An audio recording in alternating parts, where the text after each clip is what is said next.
بسم اللہ الرحمن الرحیم۔ پارٹ 1 کا لنک ڈسکرپشن میں موجود ہے، آپ سے گزارش ہے کہ وہ بھی ضرور دیکھیں۔ اعوذ باللہ من الشیطان الرجیم، بسم اللہ الرحمن الرحیم۔ وَكَذَلِكَ أَنزَلْنَاهُ آيَاتٍ بَيِّنَاتٍ وَأَنَّ اللَّهَ يَهْدِي مَن يُرِيدُ۔ ایسی ہی کھلی کھلی باتوں کے ساتھ ہم نے اس قرآن کو نازل کیا ہے، اور ہدایت اللہ تعالیٰ جس کو چاہتا ہے دیتا ہے۔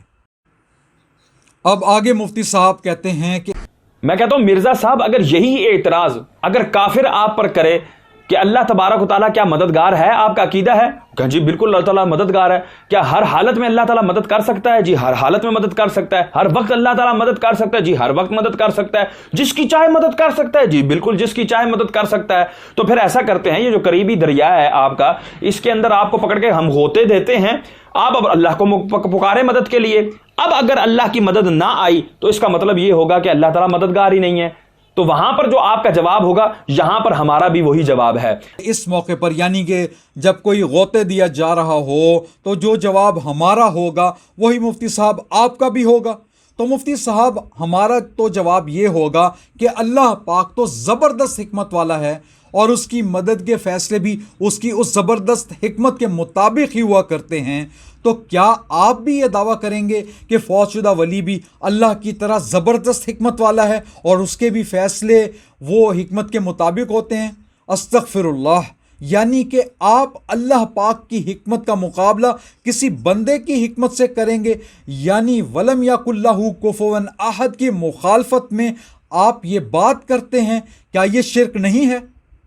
جبکہ اللہ پاک تو کسی کو شہید ہونے میں بھی صبر عطا فرما کر اس کی مدد فرماتا ہے تاکہ وہ ہمیشہ کے لیے کامیاب ہو جائے، اور کسی کو زندگی میں مہلت دے کر اس کی ہر وقت مدد کرتا رہتا ہے کہ شاید کسی کے سمجھانے سے وہ اللہ کی طرف پلٹ آئے۔ آپ کہتے ہیں کہ جو جواب ہمارا ہوگا وہی آپ کا ہوگا۔ تو محترم، پہلے بھی آپ کچھ جواب سن چکے، اب ہمارا مزید جواب بھی سنیں کہ جب میرے نبی کریم صلی اللہ علیہ وسلم کی ہر بات سچی ہے تو میں کیوں نبی کریم صلی اللہ علیہ وسلم کی سچی بات کو کسی کے کہنے پر ٹیسٹ کروں؟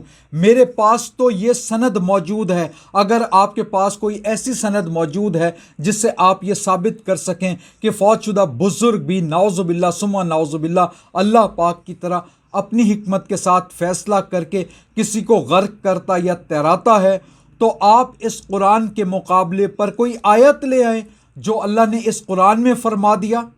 اللہ پاک کی شان تو یہ ہے کہ وہ فرماتا ہے وَإِن نَشَأْ نُغْرِقْهُمْ فَلَا صَرِيخَ لَهُمْ وَلَا هُمْ يُنْقَذُونَ۔ ہم چاہیں تو ان کو غرق کر دیں، کوئی ان کی فریاد سننے والا نہ ہو اور کسی طرح یہ نہ بچائے جا سکیں۔ تو مفتی صاحب، جب اللہ پاک ہمیں نہ بچانا چاہے تو کیا کوئی فوت شدہ ولی ہمیں بچا سکتا ہے؟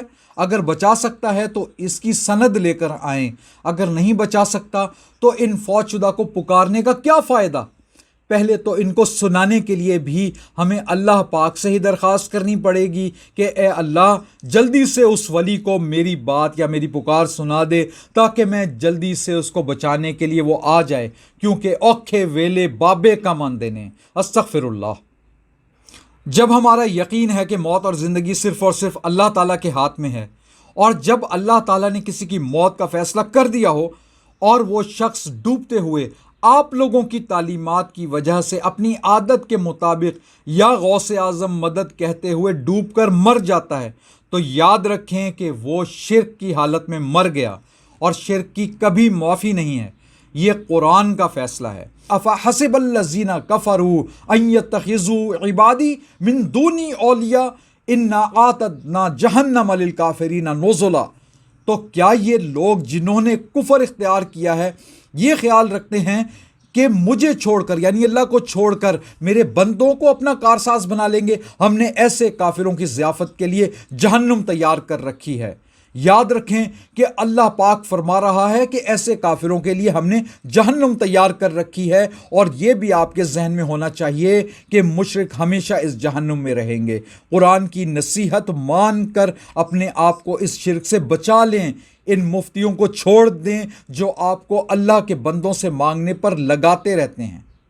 لیکن اگر ڈوبتے ہوئے بندے کے منہ پر یا اللہ مدد یا کلمہ طیبہ آ گیا اور وہ پھر بھی فوت ہو گیا، تو یاد رکھیں کہ وہ کامیاب ہو گیا، اور وہ اپنے باقی گناہوں کے حساب کتاب کے بعد انشاءاللہ ایک نہ ایک دن جنت میں ضرور جا سکتا ہے، مگر شرک کرنے والا ہمیشہ کی جہنم میں ہی رہے گا۔ یہ اللہ تعالیٰ کا فیصلہ ہے، اور لا تبدیل لکلمات اللہ، اور اللہ تعالیٰ کی باتیں کبھی بدلہ نہیں کرتی۔ قرآن پاک میں اصحاب الاخدود والا واقعہ ذرا یاد کریں کہ جب اللہ تعالیٰ کو ماننے والوں کو آگ کی خندقوں میں ڈالا گیا تو ان کے لیے یہ بات زیادہ آسان تھی کہ ان کو آگ میں جلا دیا جائے بنسبت اس کے کہ اللہ تعالیٰ کے ساتھ کسی کو شریک کیا جائے۔ کیوں زیادہ آسان ہو گئی؟ کیونکہ اس وقت اللہ تعالیٰ ان کی مدد فرما رہا تھا اور ان کے لیے صبر کے دہانے کھول دیے تھے، اسی لیے ان کو یہ بات زیادہ آسان لگی کہ وہ آگ میں جل جائیں بنسبت اس کے کہ وہ اللہ تعالیٰ کے ساتھ کسی کو شریک کریں۔ پھر اسی طرح جب فرعون نے اللہ پر ایمان لانے والے جادوگروں کی ٹانگیں کاٹیں اور پھر ان کو سولی لگانے کا فیصلہ کیا تو اللہ تعالیٰ نے ان کی بھی مدد کی، اور ان کے لیے یہ بات زیادہ آسان ہو گئی کہ وہ اللہ تعالیٰ کا نام لیتے ہوئے جان دے دیں بنسبت اس کے کہ وہ فرعون کو اپنا خدا مانتے۔ جو جناب آپ لوگوں کے سامنے تو یا جنید کہتے ہوئے تیرنے میں کامیابی ہے، نہیں مفتی صاحب نہیں، یا اللہ کرتے ہوئے مر جانے میں کامیابی ہے، اور اس کامیابی کی مثالوں سے سارا قرآن بھرا پڑا ہے، اور نواسہ رسول صلی اللہ علیہ وسلم کی شہادت بھی اس بات کی گواہ ہے۔ پھر اللہ پاک اپنے پیارے نبی صلی اللہ علیہ وآلہ وسلم کی بھی ہر جگہ اور ہر لمحہ مدد کرتے ہوئے فرماتا ہے، اور اے حبیب صلی اللہ علیہ وآلہ وسلم، اگر آپ پر اللہ کا فضل اور اس کی رحمت نہ ہوتی تو ان دغا بازوں میں سے ایک گروہ یہ ارادہ کر چکا تھا کہ آپ صلی اللہ علیہ وسلم کو بہکا دے، جبکہ وہ محض اپنے آپ کو ہی گمراہ کر رہے ہیں، اور آپ صلی اللہ علیہ وسلم کا تو کچھ بگاڑ ہی نہیں سکتے۔ اور اللہ نے آپ صلی اللہ علیہ وسلم پر کتاب اور حکمت نازل فرمائی ہے، اور اس نے آپ صلی اللہ علیہ وسلم کو وہ سب کچھ عطا فرما دیا ہے جو آپ صلی اللہ علیہ وسلم نہیں جانتے تھے، اور آپ صلی اللہ علیہ وسلم پر اللہ کا بہت بڑا فضل ہے۔ اب آگے مفتی صاحب کیا فرما رہے ہیں وہ بھی ذرا آپ سن لیں تاکہ ان کا بھی جواب دیا جا سکے۔ جیسا داتا صاحب پر دھماکہ ہوا، اس کے حوالے سے انہوں نے کہا کہ جی داتا صاحب اگر اتنے ہی مددگار ہوتے تو یہ دھماکہ روک کر دکھاتے۔ تو میں نے کہا وہ جو پچھلے دنوں ایک انگریز نے پبجی کے انداز کے اندر مسلمانوں کو مسجد کے اندر گھس کر رکوع، سجود اور تلاوت کرتے ہوئے مارا اور ان کو بھون کر رکھ دیا، تو اگر کوئی کافر اٹھ کر یہ کہے کہ اللہ تمہارا مددگار ہے تو ہم نے تو اللہ کے گھر میں گھس کر مسلمانوں کو مارا، اللہ نے مدد کیوں نہ کی، اللہ مدد کو کیوں نہ پہنچا، اس کا مطلب ہے تمہارا رب ہی نہیں ہے، تمہارا رب مددگار ہی نہیں ہے۔ تو میں کہتا ہوں مرزا صاحب اس وقت جو آپ کا جواب ہوگا وہی ہمارا جواب ہے کہ جس طرح اللہ عز و جل کے اوپر ہر وقت ہر بندے کی ہر لحظہ مدد کرنا لازم نہیں ہے، اللہ نے اپنے بندوں پر بھی لازم نہیں کیا کہ وہ ہر وقت ہر بندے کی ہر لحظہ مدد کریں۔ مفتی صاحب کے الفاظ پر ذرا غور کریں۔ کہتے ہیں کہ میں نے کہا، اس کا مطلب یہ ہے کہ یہ سوالات کوئی کافر نہیں بلکہ مفتی صاحب خود پوچھ رہے ہیں، جن کی بابوں پر ایمانی غیرت نے اتنا جوش مارا کہ مفتی صاحب اپنے بابوں کے دفاع میں اس حد تک آگے نکل گئے ہیں کہ اپنے بابوں کا مقابلہ اللہ پاک سے کرانے پر اتر آئے ہیں۔ استغفر اللہ۔ مفتی صاحب بابوں کی غیرت میں اس بات سے انکاری ہیں کہ اللہ ہر وقت ہر جگہ ہر کسی کی مدد کرتا رہتا ہے۔ مفتی صاحب یہاں پر غلط بیانی سے کام لے رہے ہیں، اور انشاءاللہ اس بات کا تفصیلی ثبوت آئندہ ویڈیو میں دیا جائے گا۔ ناظرین، پہلے تو آپ یہاں پر قرآن کی سچائی کا منہ بولتا ثبوت دیکھ لیں۔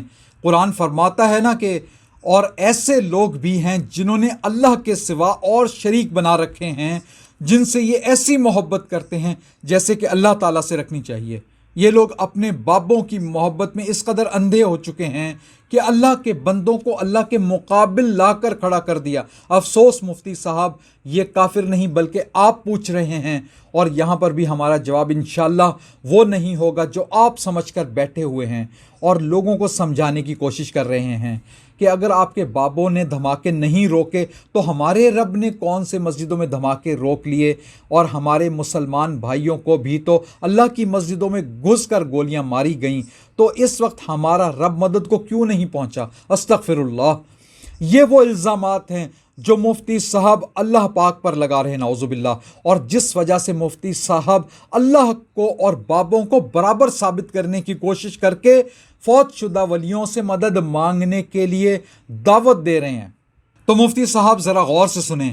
سب سے پہلے تو آپ کو پتہ ہونا چاہیے کہ کل نفس ذائقۃ الموت، کہ ہر نفس موت کا مزہ چکھنا ہے، اور اللہ پاک نے ہر بندے کی موت کا وقت اور جگہ مقرر کی ہوئی ہے۔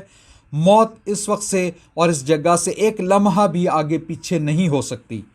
اب مفتی صاحب آپ یہ کہیں گے کہ میں بھی تو یہی کہہ رہا ہوں کہ اللہ پاک نے ہر وقت ہر جگہ اپنے بندوں پر یہ لازم نہیں کیا ہوا کہ وہ ہر وقت ہر بندے کی مدد کریں، اور موت کا جب فکس ہے اللہ کی طرف سے تو ولیوں کو بھی اس میں انٹرفیئر کرنے کی اجازت نہیں ہوتی۔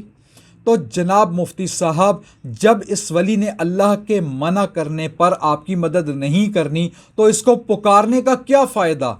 پھر کیا فائدہ ایسے کو پکارنے کا جس کی اپنی کوئی مرضی چل ہی نہیں سکتی، جو کہ سننے میں بھی اللہ پاک کا محتاج ہو؟ پھر اس کو آپ کیسے سنا سکتے ہیں؟ یہی بات تو اللہ پاک جگہ جگہ قرآن پاک میں مختلف انداز میں آپ لوگوں کو سمجھا رہا ہے کہ ایسوں کو کیوں پکارتے ہو جس کی اپنی مرضی اللہ کی مرضی کے تابع ہو، اور وہ کسی چیز کا بھی مالک نہ ہو، چاہے ان کے پاس جتنی مرضی طاقت ہو، مگر ان کے بارے میں اللہ یا اللہ کے رسول صلی اللہ علیہ وآلہ وسلم نے یہ نہیں فرمایا کہ ان کو پکارا کرو یا ان کو پکار کر اپنی حاجات مانگ لیا کرو۔ اللہ اور اس کے رسول صلی اللہ علیہ وآلہ وسلم نے تو ساری دعاؤں میں ہمیں صرف اور صرف یہ سکھایا ہے کہ صرف اللہ تعالیٰ کو ہی پکارو۔ آپ دعائیں اٹھا کے دیکھ لیں، قرآن پاک کی ساری دعائیں، انبیاء علیہ السلام کی جتنی بھی دعائیں ہیں، یا نبی کریم صلی اللہ علیہ وآلہ وسلم نے ہمیں جتنی بھی دعائیں سکھائی ہیں، ان سب میں ہمیں اللہ تعالیٰ کو ہی پکارنے کا درس دیا گیا ہے۔ اب ہمارا یہ جواب بھی سنیں کہ داتا دربار پر مارے جانے والے اور مسجد میں اللہ کی عبادت کرتے ہوئے مارے جانے والوں کا کیا فرق ہے؟ پہلے وہ کہ جن کو اللہ کے گھر میں گھس کر مارا جاتا ہے، موت تو سب کو آنی ہی آنی ہے، اور مومن ہمیشہ ایک خوبصورت موت کی تمنا کرتا رہتا ہے۔ وہ چاہتا ہے کہ اس کو جب موت آئے تو وہ اللہ تعالیٰ کی عبادت مثلا نماز وغیرہ میں مشغول ہو، اور سجدے میں ہو تو کیا ہی اچھی بات ہے۔ اور جن کو اللہ کے گھر میں گھس کر مارا گیا تو کوئی سجدے میں تھا، کوئی رکوع میں تھا۔ اب مفتی صاحب، آپ کا کیا خیال ہے کہ اللہ پاک نے ان کی مدد نہیں کی ہوگی؟ تو محترم، اگر ان لوگوں نے اللہ کے ساتھ شرک نہیں کیا اور اس وقت وہ ظاہری بات ہے جو وہ نماز میں مشغول تھے، یعنی کہ وہ اللہ تعالیٰ کے سامنے رکوع و سجود میں تھے، تو ایسوں کے بارے میں اللہ پاک کیا فرما رہا ہے؟ ان الذین قالوا ربنا اللہ ثم استقاموا تتنزل علیہم الملائکہ الا تخافوا ولا تحزنوا وابشروا بالجنۃ التی کنتم توعدون۔ جن لوگوں نے کہا کہ اللہ ہمارا رب ہے اور پھر وہ اس پر ثابت قدم بھی رہے، یقیناً ان پر فرشتے نازل ہوتے ہیں اور ان سے کہتے ہیں کہ نہ ڈرو، نہ غم کرو، اور خوش ہو جاؤ اس جنت کی بشارت سے جس کا تم سے وعدہ کیا گیا ہے۔ اب جس نے صرف اور صرف اللہ پاک ہی کو اپنا دوست بنایا اور ہر مشکل یا آسانی میں اللہ ہی کو یاد رکھا، تو اللہ پاک بھی اس کو اس مشکل وقت میں تنہا نہیں چھوڑتا، بلکہ فرماتا ہے نحن اولیاؤکم فی الحیات الدنیا وفی الآخرہ ولکم فیہا ما تشتہی انفسکم ولکم فیہا ما تدعون۔ ہم اس دنیا کی زندگی میں بھی تمہارے ساتھی ہیں اور آخرت میں بھی، وہاں جو کچھ تم چاہو گے وہ تمہیں ملے گا، اور ہر چیز جس کی تم تمنا کرو گے وہ تمہاری ہوگی۔ نزل من غفور الرحیم، یہ ہے سامان ضیافت اس ہستی کی طرف سے جو غفور الرحیم ہے۔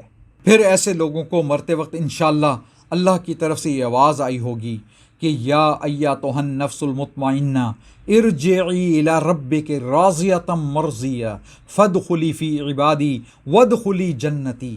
اے نفس مطمئن، چل اپنے رب کی طرف اس حال میں کہ تو اپنے انجام نیک سے خوش اور اپنے رب کے نزدیک پسندیدہ شامل ہو جا میرے نیک بندوں میں اور داخل ہو جا میری جنت میں۔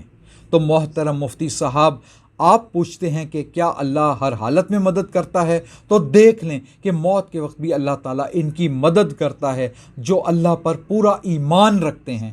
بظاہر آپ کو ایسا لگتا ہوگا کہ ان کو اللہ تعالیٰ کے گھر میں گھس کر مارا گیا، مگر یہ اللہ کی طرف سے ان کی مدد تھی اور اعزاز تھا کہ ان کو اللہ پاک نے اپنے گھر بلا کر رکوع و سجود کی حالت میں موت دی، اور کل قیامت کے دن اللہ تعالیٰ کی ذات سے امید ہے کہ وہ اسی حالت میں اٹھائے جائیں گے۔ اب جو بندہ داتا دربار اس لیے گیا کہ وہاں پر قبر والے کو سجدہ کرے گا اور اس سے اپنی منتیں اور مرادیں اور حاجات طلب کرے گا، اور اس ہی عمل کے دوران بم دھماکہ ہو گیا اور اس میں وہ مارا گیا، تو یاد رکھیں کہ خدا نخواستہ وہ شرک کرتے ہوئے مر رہا ہوگا، اور شرک ظلم عظیم ہے، اور قرآن کے حکم کے مطابق جب ظالموں کی روحیں قبض کی جاتی ہیں تو فرشتے ان کے منہوں اور پیٹھوں پر مار رہے ہوتے ہیں۔ اللہ پاک ہمیں اس طرح کے انجام بد سے بچائے، آمین ثم آمین۔ یہاں پر ان کے وہ شریک جن سے یہ حاجتیں مانگ رہے ہوتے ہیں وہ ان سے گم ہو جاتے ہیں اور ان کی مدد کو نہیں آ سکتے، کیونکہ اللہ کی طرف سے ان کو یہ اجازت ہی نہیں ہوتی۔ اور مفتی صاحب آپ بھی تو یہ بات پہلے ہی کہہ چکے ہیں کہ اللہ کے بندوں کو ہر وقت ہر حال میں اجازت نہیں ہوتی کہ وہ کسی کی مدد کریں، اور یہاں پر بھی اللہ کی طرف سے ان کو کیوں اجازت ہوگی کہ وہ یہاں پر آ کر اللہ کے مقابلے پر ان کی مدد کریں۔ سورہ واقعہ کی آخری چند آیات آپ ذرا پڑھ کر دیکھ لیں کہ کون روح قبض کرتے ہوئے قریب ہوگا، فوت شدہ ولی یا اللہ؟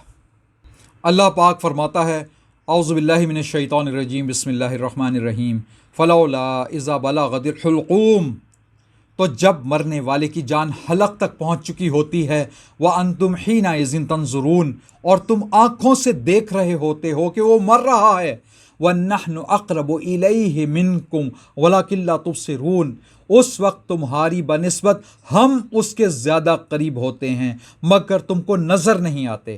تو مفتی صاحب اس وقت اللہ تعالیٰ قریب ہوتا ہے، کوئی اللہ کا ولی اس کے قریب نہیں ہوتا۔ فلولا ان کنتم غیر مدینین، اب اگر تم کسی کے محکوم نہیں ہو اور اپنے اس خیال میں سچے ہو، ترجعونہا ان کنتم صادقین، تو اس وقت اس کی نکلتی ہوئی جان کو واپس کیوں نہیں لے آتے؟ تو مفتی صاحب غور کریں، اللہ پاک کیا فرما رہا ہے کہ ترجعونہا ان کنتم صادقین، اس وقت اس کی نکلتی ہوئی جان کو واپس کیوں نہیں لے آتے؟ تو مفتی صاحب کیا کوئی اللہ کا ولی اس کی نکلتی ہوئی جان کو واپس لا سکتا ہے؟ تو آپ لوگ تو کہیں گے ہاں جی شیخ عبد القادر جیلانی رحمۃ اللہ تعالیٰ علیہ لا سکتے ہیں، کیونکہ آپ کے پاس شیخ عبد القادر جیلانی رحمۃ اللہ تعالیٰ علیہ کی نسبت سے کچھ جھوٹے واقعات ہیں کہ شیخ عبد القادر جیلانی رحمۃ اللہ تعالیٰ علیہ نے کسی مرے ہوئے بندے کی روح کو موت کے فرشتے سے واپس چھین لیا تھا، یعنی کہ وہ موت کا فرشتہ جو اللہ پاک کے حکم سے روح قبض کرنے آیا تھا، شیخ عبد القادر جیلانی رحمۃ اللہ تعالیٰ علیہ نے یہاں پہ اللہ کے حکم میں انٹرفیئر کیا اور اس موت کے فرشتے سے روح کو واپس چھین لیا۔ تو یہ ہے آپ لوگوں کا ایمان اور عقیدہ، یہ ہے آپ لوگوں کی ایمانی حیثیت کہ آپ اللہ تعالیٰ کی آیات کے خلاف اپنی جھوٹی باتیں گھڑتے ہیں۔ اب مفتی صاحب جھٹلانے والوں کا بھی ذرا آخری انجام سن لیں موت کے وقت۔ وَأَمَّا إِن كَانَ مِنَ الْمُكَذِّبِينَ الضَّالِّينَ، اور اگر وہ جھٹلانے والے گمراہ لوگوں میں سے ہو، یعنی وہ مرنے والا، فَنُزُلٌ مِّنْ حَمِيمٍ، تو اس کی توازو کے لیے کھولتا ہوا پانی ہے، وَتَصْلِيَةُ جَحِيمٍ، اور جہنم میں جھونکا جانا۔ ان ھذا لہو حق الیقین، یہ سب کچھ قطعی حق ہے۔ فسبح بسم ربک العظیم، پس اے نبی کریم صلی اللہ علیہ وآلہ وسلم اپنے رب عظیم کے نام کی تسبیح کیا کرو۔ صدق اللہ العظیم۔ سبحان ربی العظیم، سبحان ربی العظیم، سبحان ربی العظیم۔ اللہ اکبر کبیرہ والحمد للہ کثیرہ وسبحان اللہ بکرۃ و اصیلا۔